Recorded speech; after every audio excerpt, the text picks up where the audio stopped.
بے اختیار اٹھ کر بھاگا اور گرد خوفزدہ ہو کر دوبارہ اڑ گیا۔ مجھے ٹھوکر لگی اور میں گر پڑا۔ پورے بدن میں ٹیسیں اٹھ رہی تھیں۔ ایسا لگتا تھا جیسے بدن کی ساری ہڈیاں ٹوٹ گئی ہوں۔ خون بری طرح بہہ رہا تھا۔ شدت تکلیف سے دیوانہ ہو کر میں نے زخم پر منہ رکھ دیا۔ بہتا ہوا خون چوسنے لگا، گاڑھا نمکین خون جو بدن سے بہہ جانے کے لیے بے چین تھا۔ کوئی ہے کوئی؟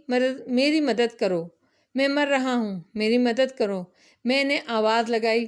گدھ مجھ سے زیادہ زوردار آواز میں چیخا اور پنجے دبا کر فضا میں بلند ہو گیا۔ میں جانوروں کی طرح اپنا بازو جھنجھوڑ رہا تھا، زخم کی اس جلن کو ٹھنڈا کرنا چاہتا تھا، مگر یہ ممکن نہیں ہو رہا تھا۔ میں ادھر ادھر بھاگتا رہا، گرتا رہا۔ پھر ایک جگہ مٹی نظر آئی۔ میں نے مٹی بھری اور اسے زخم پر لگا لیا۔ مٹی خون میں لتھڑ گئی مگر اس سے فائدہ ہوا تھا۔ کچھ ٹھنڈک سی محسوس ہوئی تھی۔ منحوس گدھ لمبے لمبے چکر لگا کر بار بار میرے سر پر آ جاتا تھا۔ وہ مسلسل چیخ رہا تھا۔ بس غلطی ہو گئی، اس سے ذرا دیر ہو گئی تھی۔ عالم بے ہوشی میں اسے اپنا کام کر لینا چاہیے تھا۔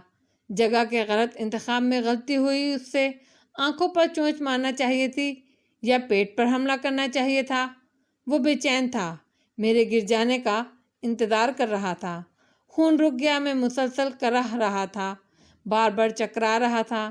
زمین گھومتی ہوئی محسوس ہو رہی تھی، آنکھوں میں دھندلاہٹ آ جاتی تھی، لیکن سوچنے سمجھنے کی قوتیں باقی تھیں۔ گدھ سے بچنے کا یہی طریقہ ہے کہ متحرک رہوں، اسے اپنی زندگی کا یقین دلاتا رہوں۔ کافی آگے بڑھایا، چاروں طرف پتھروں کے انبار تھے، نہ جانے کون سی جگہ تھی۔ گدھ بہت دیر تک منڈلاتا رہا اور پھر مایوس ہو کر چلا گیا۔ جب وہ دور نکل گیا تو میں ایک پتھر پر بیٹھ گیا۔ تھک گیا ہوں، مدد کرو، میری برداشت ختم ہو گئی ہے، میرا کام ختم ہو گیا ہے، اب خودکشی کر لوں گا۔ ذمہ دار میں نہیں ہوں گا، سن رہے ہو؟ ذمہ دار میں نہیں ہوں گا، خودکشی کر لوں گا، بس بس۔ جو منہ میں آ رہا تھا کہہ رہا تھا، پھر اٹھ کر چل پڑا۔ چلتا رہا، بہت دور نکل آیا۔ اس جگہ سے چند درخت نظر آئے، ان کے سائے میں ایک چشمہ تھا۔ درختوں کے نیچے گلے سڑے پھل پڑے ہوئے تھے، گول گول چھوٹے چھوٹے، پھیکے اور بدمزہ۔ زخمی بازو کو سیدھا تو نہ کر سکا، دوسرے ہاتھ سے پھل اٹھا اٹھا کر کھاتا رہا۔ کچھ فاصلے پر ایک بڑی اونچی چٹان تھی، اس کے دامن میں اینٹیں چنی ہوئی تھیں۔ ایک کمرہ سا بنا ہوا تھا، اس میں دروازہ تھا۔ دیکھتا رہا، کوئی تجسس ذہن میں نہیں ابھرا، بس ایک ہی خواہش تھی، زمین پر پڑے ہوئے سارے پھل معدے میں اتار لوں۔ حلق تک بھر لیا، پانی کے چند گھونٹ لیے اور چشمے کے کنارے لیٹ گیا۔ زخمی ہاتھ پانی میں ڈال دیا، پھر زور سے چکر آیا اور آنکھیں بند ہو گئیں۔ کوشش کے باوجود نہ کھلیں، مگر زندگی بڑی عجیب چیز ہے۔ آنکھیں پھر کھلیں، ماتھے پر کچھ رکھا ہوا تھا، سینے پر وزن تھا۔ گدھ کا خیال آ گیا، پھر آ گیا۔ نیم بدہوشی کے عالم میں میں نے سوچا، ش ش ہو ہو، میرے منہ سے آوازیں نکلیں اور میں بے اختیار اٹھ بیٹھا، لیکن فوراً ہی کسی نے بھرپور دباؤ ڈال کر مجھے لٹا دیا اور پھر ایک آواز سنائی دی، نہیں میاں نہیں، ہوش میں آؤ، لیٹے رہو۔ لیٹ تو گیا، یہ آواز گدھ کی نہیں ہے شاید، پھر کون ہے یہ؟ اچانک ماتھے پر کوئی ٹھنڈی سی چیز آئی، آنکھیں بھی ڈھک گئیں۔ میں نے ہاتھ اٹھا کر آنکھوں پر رکھی شے ہٹانے کی کوشش کی، گیلا کپڑا تھا۔ وہی نرم آواز دوبارہ سنائی دی، بیٹے آرام سے لیٹے رہو، دل و دماغ کو سکون دو، تم محفوظ جگہ پر ہو، کوئی خطرہ نہیں ہے، تمہیں یہاں بے فکر ہو جاؤ۔ یہ کیا ہے؟ میری آنکھیں، ہٹاؤ اسے، ہٹاؤ۔ میں نے گیلا کپڑا آنکھوں سے ہٹایا، تب میں نے وہ چہرہ دیکھا۔ عمر رسیدہ شخص تھا، سفید داڑھی، چہرے پر چیچک کے داغ تھے، رنگ کالا، پیشانی پر ایک گہرا نشان نظر آ رہا تھا۔ کون ہو تم؟ ایک بندہ خدا ہوں میں، فضل حسین نام ہے میرا۔ مسلمان ہو؟ الحمدللہ، فضل حسین نے کہا۔ میں نے گردن گھما کر چاروں طرف دیکھا، پتھروں کو چن کر بنایا ہوا کمرہ تھا، کشادہ اور ہوادار۔ میں گہری گہری سانسیں لینے لگا۔ پانی پیو گے؟ ہاں، میں نے خشک ہونٹوں پر زبان پھیر کر کہا۔ فضل حسین نے ایک آب خورے میں سے مجھے پانی دیا۔